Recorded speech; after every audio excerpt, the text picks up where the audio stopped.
नमस्कार दोस्तों, स्वागत है आपको अपने YouTube चैनल ISPC सॉल्यूशन पर। हम लोग UPSC का प्रीवियस ईयर क्वेश्चन देख रहे थे, जिसमें मॉडर्न हिस्ट्री का ये पार्ट 2 है, जिसमें हम लोग आगे का देखेंगे। जैसे भारतीय राष्ट्रीय आंदोलन के पहले तक हम लोग ऑलरेडी 9 लेक्चर तक में देख लिए हैं। आज से हम लोग भारतीय राष्ट्रीय आंदोलन को देखेंगे, जिसका ये लेक्चर नंबर 1 है। हम आगे के प्रश्नों को कंटिन्यू करते हैं। ये हमारा हिस्ट्री का लास्ट पार्ट है, जिसमें कि भारतीय 4 नंबर है। इससे पहले हम लोग एंशिएंट हिस्ट्री, मेडिएवल हिस्ट्री और मॉडर्न हिस्ट्री का खंड 1 देख चुके थे। अब ये खंड 2 है, जिसमें भारतीय राष्ट्रीय आंदोलन के बाद को देखेंगे कि इसमें क्या क्या हुआ था। तो इसमें पहला प्रश्न कह रहा है, पहला प्रश्न है कि कांग्रेस पार्टी के कट्टरपंथी नेताओं के समूह के प्रमुख नेताओं में से एक Jawaharlal Nehru independent for Indian league की स्थापना निम्न में से किसके विरोध में की थी?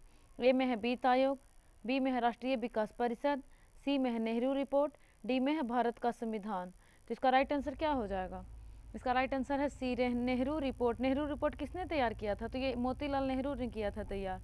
अब था कि मोतीलाल नेहरू रिपोर्ट के विरोध में जवाहरलाल नेहरू और मेनली रूप से ये सुभाष चंद्र बोस ने इंडिपेंडेंस फॉर इंडियन लीग की स्थापना की थी, जिसमें पूर्ण स्वराज तथा देश में समाजवादी ढांचा लागू करने की मांग की गई थी।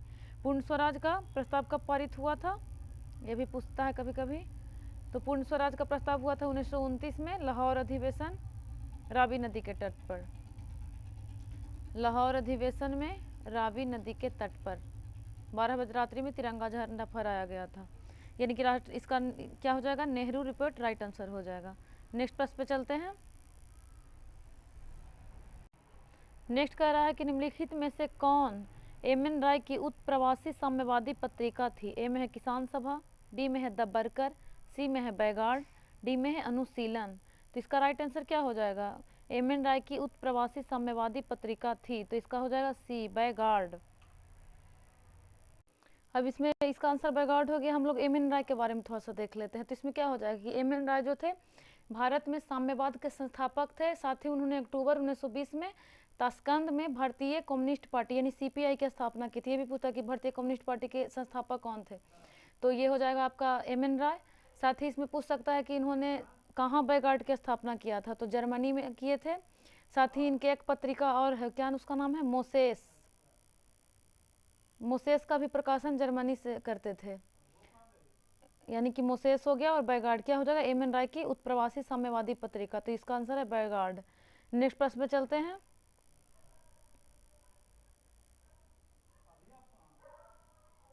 नेक्स्ट में कह रहा है कि निम्नलिखित घटनाओं का सही कालानुक्रम क्या है? एक में है लखनऊ समझौता, 2 में है द्वैत शासन का प्रवर्तन, 3 में है रॉलेट अधिनियम और 4 में है बंग भंग। तो इसको कालानुक्रम में सजाना है कि कौन सा पहले और कौन सा बाद में आएगा। तो लखनऊ समझौता कब हुआ था? तो लखनऊ समझौता हुआ था आपका 1916 में। 1916 में इसी में गरम दल और नरम दल मिले थे। साथ ही मुस्लिम लीग और भारतीय राष्ट्रीय कांग्रेस दोनों मिले थे।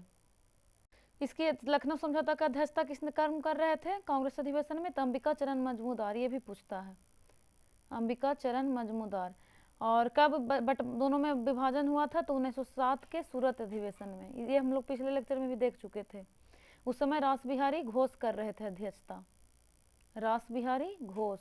अब है कि द्वैत शासन का प्रवर्तन कब हुआ था? तो दिसंबर 1919 में, दिसंबर 1919 मोंटेग्यू चेम्सफोर्ड सुधार के तहत। उसके बाद है रॉलेट अधिनियम, तो ये तो 8 मार्च 1919 को आया था, 8 मार्च 1919। उसके बाद 13 अप्रैल 1919 का जालियांवाला बाग हत्याकांड होता है। उसके बाद बंग भंग, बंग भंग क्या हो गया? 16 अक्टूबर 1905,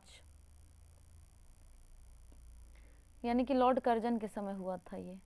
तो इसका राइट क्रम क्या हो जाएगा? सबसे पहले आपका हो जाएगा 16 अक्टूबर 1905, यानी कि 4।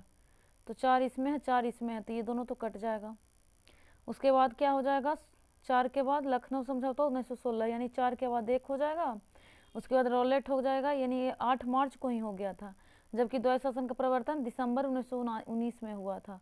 तो 4, 1, 3, 2 बी हमारा राइट आंसर हो जाएगा। इसको आप पर एक फिर से देख सकते हैं।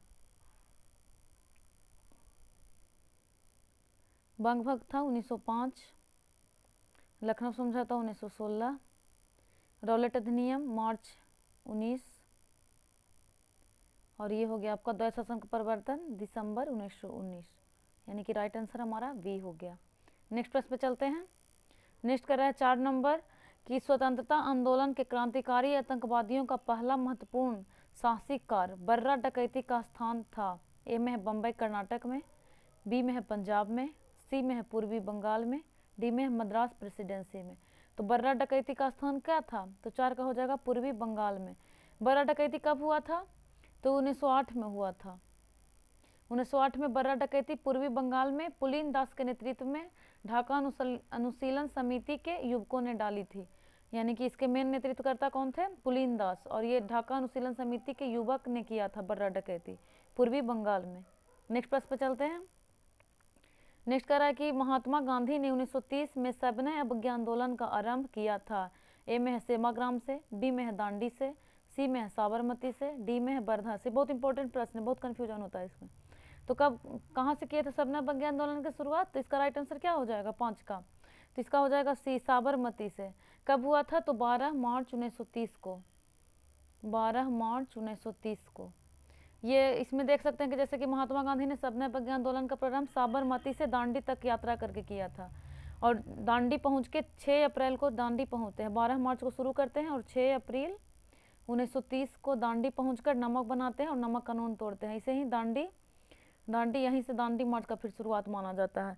और इसमें यह भी पूछता है कि टोटल कितने दिन चले थे दांडी मार्च में? तो 24 दिन चले थे। ये भी बीपीएससी द्वारा पूछा गया था। तो इसका राइट आंसर होगा जाएगा साबरमती। नेक्स्ट प्रश्न पे चलते हैं। 6 नंबर पूछ रहा है कि निम्नलिखित युग्मों में से कौन सा युग्म सही सुमेलित नहीं पूछ रहा है, इसको घेर के बनाइएगा।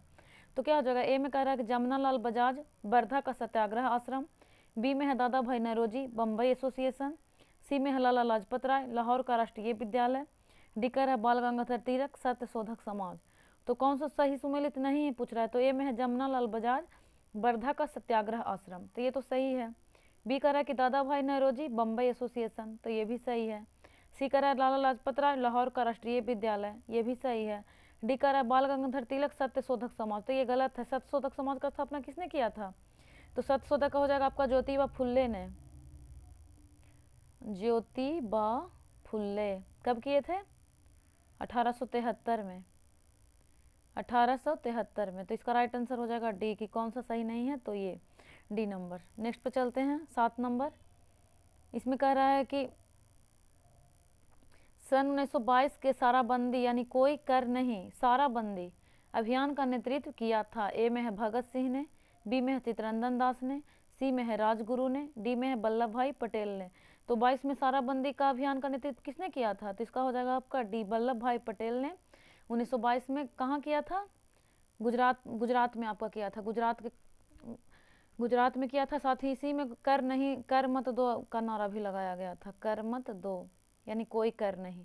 तो ये हो जाएगा आपका वल्लभ भाई पटेल गुजरात। नेक्स्ट प्रश्न पे चलते हैं। कह रहा है कि भारत के लिए संविधान की रचना है तो संविधान सभा का विचार निम्नलिखित में से सर्वप्रथम किसने प्रस्तुत किया था? ए में है स्वराज पार्टी ने 1934 में, बी कर रहा है कांग्रेस पार्टी ने 1936 में, सी कर रहा है मुस्लिम लीग ने 1942 में, डी कर रहा है सर्वदल सम्मेलन ने 1946 में। तो इसका क्या हो जाएगा? संविधान सभा का विचार सबसे पहले किसने प्रस्तुत किया था? तो 8 का हो जाएगा ये स्वराज पार्टी ने 1934 में। इसमें देख सकते हैं कि स्वराज पार्टी का स्थापना किसने किया था? तो ये कब हुआ था? 1923 में। 1923 में हुआ था। किसने किया था? सी आर दास और मोतीलाल नेहरू।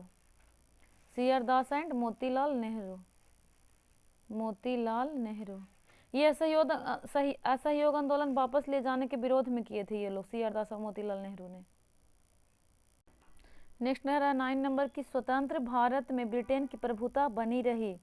रीजन कह रहा है कि स्वतंत्र भारत के अंतिम गवर्नर जनरल की नियुक्ति ब्रिटेन के प्रभुता संपन्न शासन ने की। तो ये पूछ रहा है कि कौन सा सही है? ए में कह रहा है कि आर दोनों सही है तथा आर ए की सही व्याख्या करता है। बी कह रहा है कि ए और दोनों सही है परंतु आर ए की सही व्याख्या नहीं करता है। सी कह रहा है कि ए सही है परंतु आर गलत है। डी कह रहा है कि ए गलत है परंतु आर सही है। तो इसका क्या हो जाएगा? पहला कह रहा था कि स्वतंत्र भारत में ब्रिटेन की प्रभुता बनी रही थी, ये गलत है। स्वतंत्र भारत जो था वो खुद संप्रभु था, सोवरेन कंट्री था, तो ये तो गलत हो जाएगा। और जैसे ही ये गलत हो जाएगा तो और खुद ब खुद सही हो जाएगा, क्योंकि एक ही ऑप्शन में रहता है कि ये गलत है और सही है। तो इसमें क्या हो जाएगा, स्वतंत्र भारत के अंतिम गवर्नर जनरल की नियुक्ति ब्रिटेन की प्रभुता संपन्न शासन ने की थी। तो ये बात सही था। तो क्या हो जाएगा इसका कि ये गलत है और आर सही, यानी कि डी हमारा राइट आंसर हो जाएगा। नेक्स्ट प्रश्न पे चलते हैं। 10 नंबर कह रहा है कि निम्नलिखित में से कौन दादा भाई नौरोजी के उत्सारण सिद्धांत यानी ड्रेन थ्योरी में विश्वास नहीं करता था। ए में है बाल गंगाधर तिलक, बी में है आरसी दत्त, सी में है एमजी रानाडे, डी में है सर सैयद अहमद खान। तो 10 का क्या हो जाएगा, दादा भाई नौरोजी के उत्सारण सिद्धांत यानी ड्रेन थ्योरी में विश्वास नहीं करते थे सर सैयद अहमद खान नहीं करते थे, जबकि आरसी दत्त, बाल गंगाधर तिलक और एमजी रानाडे करते थे। इसमें ये भी देख सकते हैं कि उत्सारण से यानी इंडियन थ्योरी की व्याख्या किसमें करते थे दादा भाई नौरोजी। तो इनकी पुस्तक का नाम क्या था, तो poverty and un British rule in India, poverty and un British rule in India. इसी में इन्होंने बताया था कि अंग्रेज किस तरह से भारत के धन को लूटकर ब्रिटेन ले जा रहे हैं, poverty and un British rule in India पुस्तक में। नेक्स्ट प्रश्न पे चलते हैं, 11 नंबर। इसमें कह रहा है कि बी आर अम्बेडकर का संविधान सभा में निर्वाचन हुआ था। ए में है पश्चिम बंगाल से, बी में है बम्बई प्रेसिडेंसी से, सी में है तत्कालीन मध्य भारत से और डी में है पंजाब से। तो बी आर अम्बेडकर का संविधान सभा में निर्वाचन कहाँ से हुआ था, तो इसका आंसर हो जाएगा ए, प्रारंभ में पश्चिम बंगाल से होता है, जबकि जब आज़ादी हो जाता है और भारत का विभाजन हो जाता है और बंगाल जो पश्चिम बंगाल जहाँ से ये जुड़े थे ये पाकिस्तान में चला जाता है, तो बाद में ये बम्बई से बनते हैं। तो इसका राइट आंसर ए हो जाएगा कि पश्चिम बंगाल से जुड़े थे, यानी कि इसमें बम्बई प्रेसिडेंसी होगा लेकिन कब, जब कि विभाजन के बाद पूछेगा तो प्रारंभ में होता है पश्चिम बंगाल से। 12 नंबर कह रहा है, इसको थोड़ा मिटा ले। 12 नंबर कह रहा है कि the anarchical and revolutionary crime act 1919 को समान बोलचाल में कहा जाता था। ए में है रॉलेट एक्ट, बी में है पिट्स इंडिया एक्ट, सी में है इंडियन आर्म्स एक्ट और डी में है इलबर्टी। तो ये आसान है कि the anarchical and revolutionary crime act 1919 Rowlatt act को प्रचलित नाम था, ये हो जाएगा यानी कि ए रॉलेट एक्ट। उसी तरह पिट्स इंडिया एक्ट कब आया था, तो 1784 में। इसमें देख सकते हैं कि इंडियन आर्म्स एक्ट कब आया था, तो 1878 में। साथ ही लिबर्टी बिल तो कहीं कहीं 83 लिखा रहता है, 1883, कहीं कहीं 84। किसके काल में आया था, तो रिपन के काल में। रिपन का कार्यकाल कब से कब तक था, तो 1880 से लेकर 84 तक था। इसी काल में लिबर्टी बिल आता है, लेकिन यूरोपियों द्वारा बहुत ज़्यादा विरोध किया जाता है, जिसके कारण ये फिर वापस ले लिया जाता है। नेक्स्ट प्रश्न पे चलते हैं।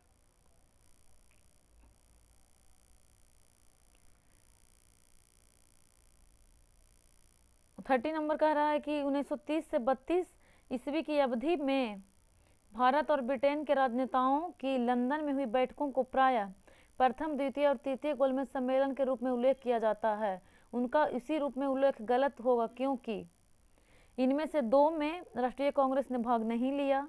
बी कह रहा कि भारतीय राष्ट्रीय कांग्रेस को छोड़कर जिन भारतीय दलों ने भाग लिया उन्होंने पूरे भारत का नहीं वर्गीय हितों का प्रतिनिधित्व किया। सी कह रहा कि ब्रिटेन को लेकर पार्टी सम्मेलन के बीच में ही हट गई थी और सम्मेलन की कार्यवाही पक्षपातपूर्ण हो गई थी। डी कह रहा कि ये तीन अलग अलग सम्मेलन नहीं थे, अपितु यह एक ही सम्मेलन की अवस्था थी जो 3 सत्रों में संपन्न हुई थी। तो पूछ रहा है कि इसमें किसका उल्लेख गलत है, तो डी इसका राइट आंसर हो जाएगा, क्योंकि ये 3 अलग अलग सम्मेलन था। उसी में 1930, 31, 32 में प्रथम, द्वितीय, तीसरे गोलमेज होता है, गोलमेज सम्मेलन, जिसमें कि तो सही था कि इनमें से 2 में राष्ट्रीय कांग्रेस ने भाग नहीं लिया था। प्रथम और थर्ड में नहीं लेता है और सेकंड में बस लेते हैं। प्रतिनिधित्व कौन करते हैं, महात्मा गांधी। इसमें बी में कह रहा है कि भारतीय राष्ट्रीय कांग्रेस को छोड़कर जिन भारतीय दलों ने भाग लिया था उन्होंने पूरे भारत का नहीं वर्गीय हितों का प्रतिनिधित्व किया। ये भी बात सही है, जैसे कि अम्बेडकर थे तो वो दलित का प्रतिनिधित्व कर रहे थे, जिन्ना थे तो मुस्लिम लीग का प्रतिनिधित्व कर रहे थे। उसी तरह अलग अलग लोगों ने अपने अपने हित को साझा। थर्ड कह रहा था कि ब्रिटेन की लेबर पार्टी सम्मेलन के बीच में ही हट गई थी और सम्मेलन की कार्यवाही पक्षपातपूर्ण हो गई थी। तो ये भी सही है, जबकि ये गलत है कि ये 3 अलग अलग सम्मेलन नहीं थे, अपितु यह एक ही सम्मेलन की अवस्था थी जो 3 सत्रों में संपन्न हुई थी। तो इसका राइट आंसर डी हो जाएगा। 40 नंबर कह रहा कि निम्नलिखित में से कौन कांग्रेस समाजवादी दल का प्रमुख नेता था। ए में है एम एन राय, बी में है गणेश शंकर विद्यार्थी, सी में है पट्टम तानु पिल्लई, डी में है आचार्य नरेंद्र देव। तो कांग्रेस समाजवादी दल का प्रमुख नेता कौन कौन थे, तो इसका राइट आंसर हो जाएगा आचार्य नरेंद्र देव। इसमें देख सकते हैं कि जैसे कि कांग्रेस समाजवादी दल का स्थापना कब हुआ था, तो 1934 में। किसने किया था, तो जेपी नारायण, आचार्य नरेंद्र देव, तो ये तो है ही हैं। साथ ही बसावन सिंह और योगेंद्र शुक्ला द्वारा किया गया था। जेपी नारायण, आचार्य नरेंद्र देव, बसावन सिंह और योगेंद्र शुक्ला द्वारा किया गया था, यानी कि इसका डी आंसर सही हो जाएगा। नेक्स्ट प्रश्न पे चलते हैं। एक तरफ सूची 1 दिया हुआ है, दूसरे से सूची 2, ये दूसरे को एक दूसरे से मिलाना है। तो पहला में था कि सुरेंद्र नाथ बनर्जी, इसके द्वारा क्या लिखा गया है, उसी तरह है महात्मा गांधी, मोहनचंद करमचंद गांधी, सी में है सुभाष चंद्र बोस और डी में है लाजपत राय। तो इसका क्या हो जाएगा, सुरेंद्र नाथ बनर्जी का क्या होगा, ए नेशन इन मेकिंग, यानी ये का हो जाएगा आपका 4। उसी तरह मोहनचंद करमचंद गांधी का हो जाएगा हिंद स्वराज, यानी 4 के बाद एक। कौन सा ऑप्शन में है, इसमें भी है और इसमें भी है, तो ये दोनों तो कट जाएगा। अब देखना है कि 3 और 2 में से कौन होगा। तो सुभाष चंद्र बोस का क्या है, द इंडियन स्ट्रगल, यानी कि इसका 2 हो जाएगा, तो इसका ऑलरेडी 3 हो जाएगा। कि ऑटोबायोग्राफिक राइटिंग, आत्मचरित्रात्मक रचनाएं, यानी 4, 1, 2, 3 जिस ऑप्शन में है सी हमारा राइट आंसर हो जाएगा, 15 का सी। आज हम लोग यहीं तक कंटिन्यू करते हैं, मिलते हैं नेक्स्ट लेक्चर में। धन्यवाद।